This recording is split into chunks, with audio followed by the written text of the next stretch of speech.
SFM நேர்களுக்கு வணக்கம்.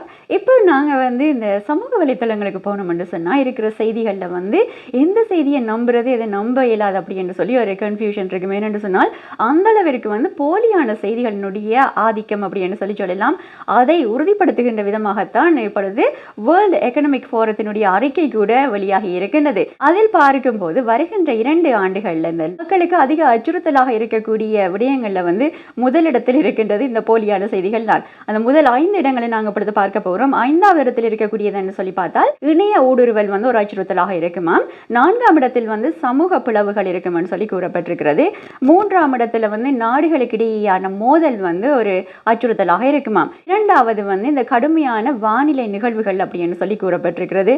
அந்த முதல் இடத்தில் தான் இந்த இணையத்தில் பயன்படுத்தப்படுகின்ற போலியான செய்திகள் அப்படி என்று சொல்லி கூறப்பட்டிருக்கிறது. இந்த போலியான செய்திகள் அதிக அச்சுறுத்தலாக இருக்குமாம் வருகின்ற 2 ஆண்டுகளில். அப்படியே நீண்ட காலத்திற்கு எது அச்சுறுத்தலாக இருக்க போகின்றன சொல்லி பார்க்கும்போது 3ஆம் இடத்தில் பார்க்கும்போது பூமி அமைப்புகள்ல முக்கியமான மாற்றங்கள் ஏற்பட இருக்கின்றன. அது ஒரு அச்சுறுத்தலாக இருக்கலாம்னு சொல்லி கூறப்பட்டிருக்கிறது.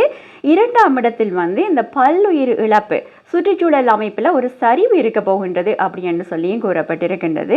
முதலிடத்தில் பார்க்கும்போது கடுமையான வானிலை நிகழ்வுகள் ஒரு நீண்ட கால அச்சுறுத்தலாக மக்களுக்கு இருக்கலாம் 10 ஆண்டுகள் அப்படின்னு சொல்லி கூறப்பட்டிருக்கிறது.